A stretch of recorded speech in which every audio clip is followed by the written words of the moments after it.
Hello guys, and welcome back to the channel for another Palantir video. So in this one we're going to look at a very interesting interview that is done by Shannon Clark, who is the Vice President for Research and Development in the Army Division, as far as I understand, in Palantir.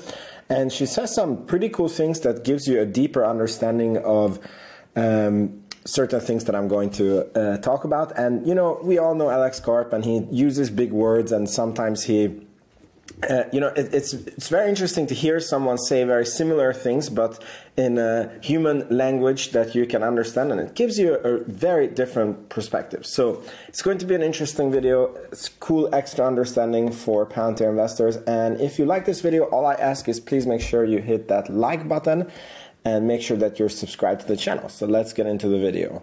And I am our Senior Vice President for R&D. I've been at Palantir for about 11 years now. We are a data integration company at its core, but we like to say that we're working with some of the world's largest organizations and governments working on their hardest data challenges and really making sense of that data. So I spend the majority of my time focused on our defense work. I started at the company working a lot of our SOCOM work, and that's expanded into a lot more of our AI work and just anywhere where we're forward deployed in the United States and we can help our warfighters.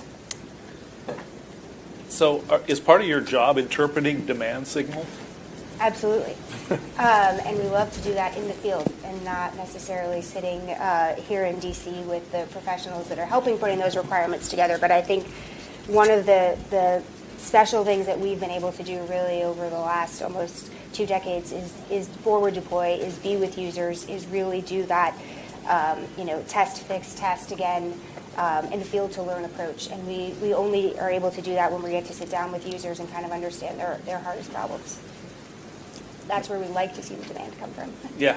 Like if we look at 10 years ago, when that was at Palantir, and we would go, as Palantir is the scrappy startup, and we would walk into a room and we would respond to a solicitation, and we were so excited. We had this great demo. We were going to show how our product worked, and we would be up against folks that would have, large primes that would have a 100-page, PowerPoint presentation, and they would show what they could build in 5 years. And we thought naively, well, we have this thing that will work today, and we would lose time after time out because I think that they trusted that those large companies knew what they were doing, and even though maybe what they had wasn't available today, that they would have that in 5 years because they do have these large R&D budgets. And it was really frustrating and disappointing for us. But I think what we've shown, and I even remember this very critical demo we did, I think it was actually with CBP, who said, we're going to give you some data and we're going to ask you to come back in a few days and show us what you can do with that data. And it was like they weren't going to accept a PowerPoint presentation for that. And we came back and we showed, and that was what won the day, because they actually saw that this is a real thing that users can have, that we can field in a month and not in 5 years. And we are seeing more acquisition processes go that way. I think when you look at some of the large Army acquisition projects right now, some of the ones that we're involved in, Titan is a good example, it's do demos, down select to a few vendors, send those vendors out in the field, have them work with users, as I mentioned before, and really refine those requirements in a way that's not done in a room with an acquisitions officer just checking the box to say. And I don't say that in disservice to the acquisition officer. I say that because it's so important for us to see what breaks in the field and not what breaks in a lab or what breaks according to a PowerPoint presentation. So my hope is that we continue to move in that direction more, especially when we're looking at software acquisitions. So finally, we understand what Alex Karp says, that their competitors are PowerPoints. So that's basically in their history. What has been is that they have been up against known primes that everybody knows the names. I guess Northrop Grumman and many companies like this, and they kept being beaten by them because I don't know why. Basically the PowerPoint presentation beat them out. And the funny thing is that this is still going on. As far as I understand, the NHS contract, that is a super huge contract for Palantir, is still being decided on this because there's basically no competitor to Palantir, and Palantir has worked with the NHS, as far as I understand. And now it looks like Palantir was going to get it, and then the British companies that have delivered to NHS, they decided to create like a Frankenstein zombie company and promise NHS that they were going to be able to do what Palantir does. Because, you know, like if one guy cannot solve the problem, why don't you just hire 10 different companies so you can, I cannot even understand how that would work. So it's kind of funny that this was like in the history of Palantir, and you wish that the army would move away from this and they would just look at like, okay, what is actually working in the battlefield, what is like saving people's lives. But they still are being swayed by PowerPoints and, you know, whatever. So this is still happening today. And then the other thing that was very interesting from this interview is this point.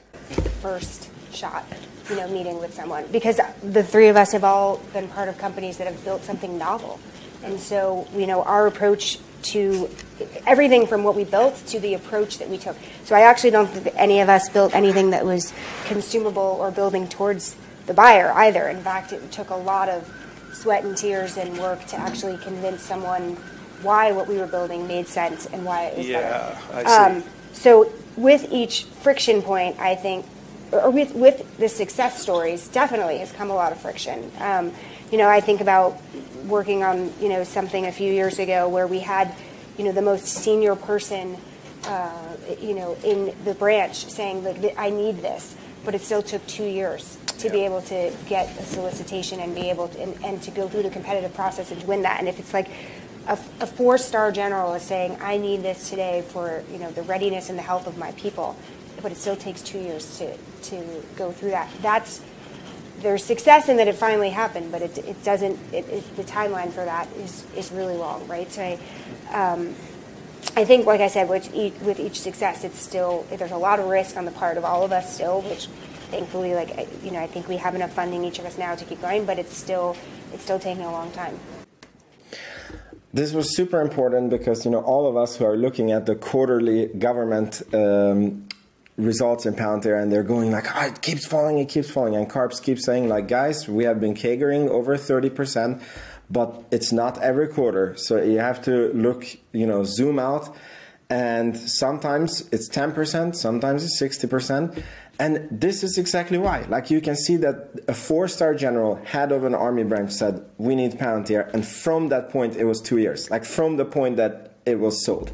So this is like super important to keep in mind in order to fully understand Palantir's business model. And yeah, I think it was a great interview. I got a really good impression of Miss or Mrs. Shannon Clark. It's great to hear someone other than Alex Karp, and really great to see like the talent that is in Palantir. So this was a very cool video. Please let me know in the comments what you thought. Please make sure you're subscribed, and if you want to check out the Patreon to get exclusive access to certain content and my Palantir evaluation and direct access to me, it's $5 a month. Check it out, and I'll see you in the next video. Ciao, ciao.